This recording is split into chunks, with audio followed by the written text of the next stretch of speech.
ক্যান্সারের চিকিৎসায় ব্যবহৃত রেডিওথেরাপি মেশিন ১২ বছর ধরে পড়ে আছে খুলনা মেডিকেলের ক্যান্সার বিভাগের সামনে। রোগীরা সেবা নিতে আসলেও তাদের পাঠানো হয় অন্যত্র। হাসপাতাল কর্তৃপক্ষ বলছে মেশিনটি এখন যেন তাদের গলার কাঁটা।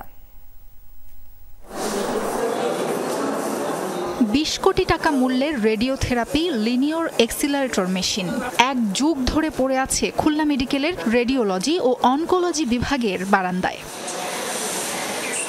ক্যান্সার রোগীদের চিকিৎসায় ব্যবহৃত মেশিনটি ২০১২-১৩ অর্থ বছরে খুলনা মেডিকেলে পাঠায় স্বাস্থ্য অধিদপ্তর। তবে সেটি ব্যবহার উপযোগী করতে দেয়া হয়নি কোনো নির্দেশনা। এত বছরেও এ বিষয়ে পদক্ষেপ নেয়নি সংশ্লিষ্টরা। মেশিনটি আদৌ ব্যবহার হবে কিনা জানা নেই হাসপাতাল কর্তৃপক্ষের।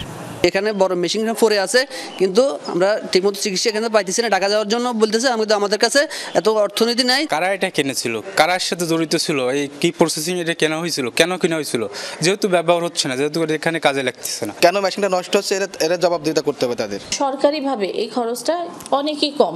সরকারি যদি সেটা ১৫-২০-এর মধ্যে হয়ে যায়, তাহলে বেসরকারিতে এটা চলে যাবে ৮০-৯০ হাজার টাকা। এবং বেসরকারির মধ্যেও center to center, machine to machine, disease to ডিজিজের লোকেশন টু লোকেশন অনুযায়ী খরচটা ভিন্ন। হাসপাতাল কর্তৃপক্ষ বলছে চাহিদাপত্র ছাড়াই রেডিওথেরাপির মেশিনটি খুলনায় পাঠিয়েছিল সংশ্লিষ্ট বিভাগ। এরই মধ্যে ওয়ারেন্টির সময়কালেও শেষ হয়েছে। ক্যান্সারের মেশিনটা যখন থেকে এখানে আসছে তখন থেকে আমাদের গালার কাটা। আমি যতটুকু যা আমার কাছে ইনফরমেশন আছে, আমরা বেসিক্যালি ক্যান্সারের মেশিন চাইনি। এভাবেই পড়ে আছে এবং এটা খোলাও হয় নাই। এখন এটা হয়ে গেছে যে জায়গা দখল করে আছে আমাদের অন্য কাজকর্ম করতে পারতেছি না। এটার কারণে এটা আমরা রিপিটেডলি নিয়ে যাওয়ার জন্য বলছি, তাও নিয়ে যাচ্ছে না।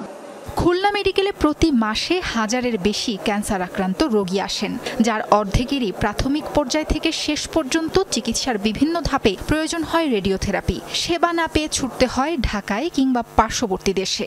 সাভারে যে রেডিওথেরাপি দিছি ৭০-৮০ হাজার টাকা খরচ গেছে মোট মহলে। মাছ চিকিৎসা করানোর জন্য জমি বিক্রি করেছি, কিছু গয়নাগাটি ছিল তা বিক্রি করেছি, ধার দিনা হয়েছি, সবকিছু করে শেষ পর্যন্ত আমরা নিঃস্ব হয়ে গেছি। বলতেছে যে আপনার ১,৩২,০০০ টাকা লাগবে আপনার কেমন ওই থেরাপিতে। এই আমার আম্মা ২ মাস আগে থেরাপি দেওয়ার কথা বলছে, কিন্তু আমাদের আর্থিক অবস্থার জন্য আমরা ঢাকায় যাইতে পারি নাই। বিভাগের আর কোনো হাসপাতালে ক্যান্সার রোগীদের চিকিৎসায় রেডিওথেরাপির সুযোগ নেই। এতে রোগীদের খরচ বাড়ছে ৪ গুণেরও বেশি। সাবরিনা লিজা, যমুনা নিউজ।